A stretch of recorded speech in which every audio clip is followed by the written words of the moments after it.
अऊज़ुबिल्लाहिमिनश्शैतानिर्रजीम बिस्मिल्लाहिर्रहमानिर्रहीम। टोलना अवल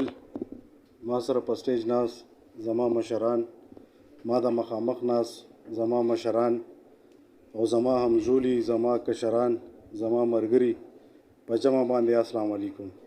نو الحمدلله زما کلی نن خيار دی، اویرنس پکې راغلی دی. زما د کلی یو بچی ما ته پته ده، معلوم دی ورته چې الحمدلله کار څنګه کیږي او کار څنګه کوي او څنګه کوو په کومه طریقې کوو. نن چې څومره پروجیکټ دي زما سره ډاکټر صاحب زه ډېره شکریا ادا کوم چې په نیمه شپه باندې زما ټیم سره حاجي حسین احمد خټک صاحب ټیم سره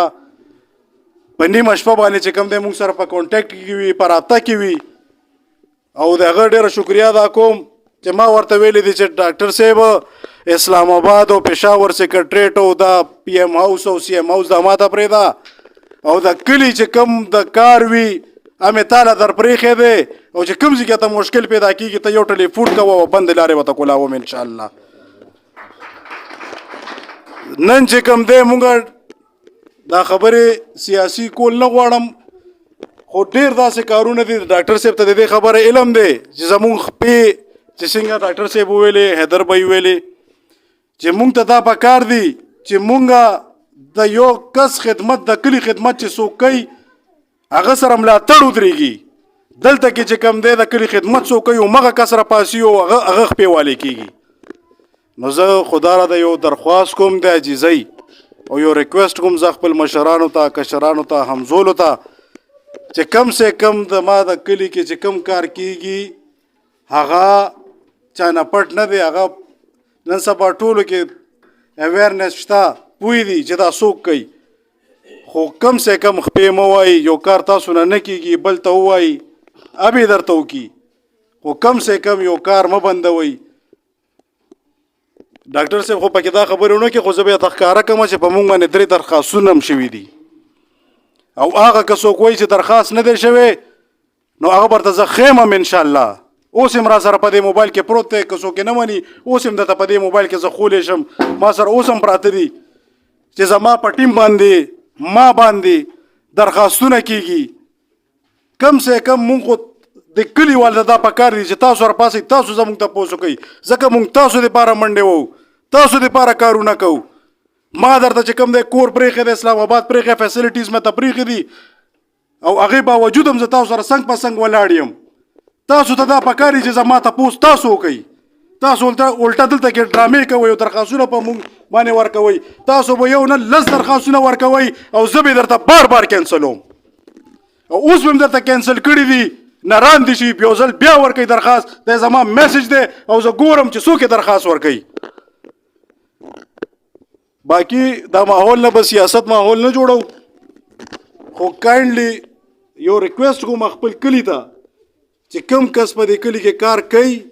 هغه سره ملاتړ ودرېږئ، هغه خپې مه وایي نن سوي ګیس کارو ما شروع کړی په ما باندې درخواست لاړو او هغه کار په ما باندې بند شوی، تر نن تاریخه پورې سوي ګیس کار نه کېږي. چې ما په هره طریقه کولو ما کولو سوي ګیس کاس هغه کارونه نه کېږي. یو ټول دلته ما ته مشران مخامخ ناستم دي، اوس هم ما سره په رابطه کې دي، ما ته وایي کاینډلي هغه میټر راته ولګوه، کنیکشن راته وکړه. زه ورته وایم چې هغه وخت چې ما په هره طریقه کولو، اوس پې چې کوم دی هغه درخواست نه پس په ما باندې بند شو، هغوی ته پته نه دی خبرې، دا د ما سره مخامخ ناستي کسان ای سره هم درخواست پروت دی. نو خدا را چې کوم یو کار کېږي هغه لارې مه نیسئ، که تاسو لارې نیسئ بیا په څرګنده یې ونیسئ چې عوامو ته پته ولګي چې او دا کسان دي چې دی د کلي دپاره دړدېږي پې نه، د کلي دپاره کار نه شي کولی بل هم نه پرېږدي، خو تاسو به څو ځل مونږ لارې بندوئ مونږ بیا ته کولاوو انشاءالله. او زما ټیم حاجي حسین احمد خټک صاحب ټیم دا هم درته لارې کولاوئ. مونږ ټول موجود یو، مونږ دلته کې یو څوک ته دا نه وایي چې مونږ یو نه یو، الحمدلله دلته کې مونږ یو او انشاءالله زما ټیم ډاکټر صاحب او حاجي حسین احمد خټک صاحب ټیم دا به یو وي او دغه رنګ کارونه به کوو انشاءالله چې څومره مونږ نه کېږي اب هم کوو او چې نه کېږي به په زوره کوو انشاءالله. باقي ماشومانو ته زه دا وایم چې خپل تاسو دا کم مهنت کړی دی دا جاری او ساری وساتئ. او یو مهنت چې تاسو کړی دی تاسو دا ذهن کې مه راولئ چې زه به فرسټ ایئر کې سیکنډ ایئر کې چې کوم دی زه لغونې کار وکړم زه به پاس شم او دی نه به ښه مارکس راشي نه تاسو به ډبل خواري کوئ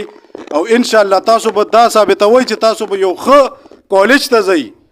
او د خپل کلي جلوزۍ نوم به روشن کوئ چې او چې سبا مونږه دا فخر کوو په تاسو باندې چې زمونږ بچې نن په نسټ کې ناست دی نن په ایر یونیورسټۍ کې ناست دی نن په بحریه کې ناست دی داسې به نه وایي چې هغه بس میټرک یې وکړو هغې نه پس هغه اړو سبقونه ویلې بیا هم ایجوکیشن انوایرمنټ کې څه مسله وي څه قسمه خدمت وي زما لایق وي نو ما سره هر یو پیرنټ چې کوم دی والدین هغه فادر وي مدر وي د سټوډنټ ما سره رابطه کولی شي انشاءالله زه څنګ په څنګ د ایجوکیشن په لحاظ سره زه ولاړ یم